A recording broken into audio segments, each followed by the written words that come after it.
I was not happy with how it was done because I expected that if there was any resolution to be enacted by the Senate, it should be as a legislative body, not as an impeachment court. Because as an impeachment court, there has never been any action of that magnitude in the past two impeachments of which I've been a participant. Laging ang motion ng mga judges is for issues lang for clarification.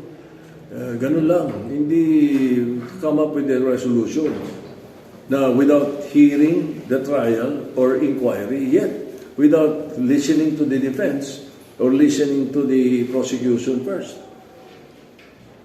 So parang sinasabi nyo pa, may hindi sila sinunod na rules and procedures kasi po sabi nyo judges should be not introduce motion to maintain neutrality and impartiality. Oh, that is not a practice as an impeachment judge.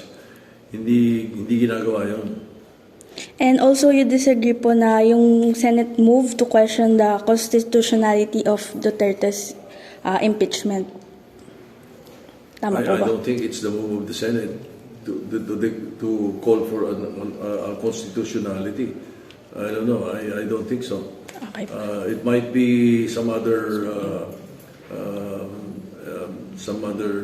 people who filed a petition in the Supreme Court. It's only the Supreme Court that can declare anything unconstitutional. The Senate cannot do that.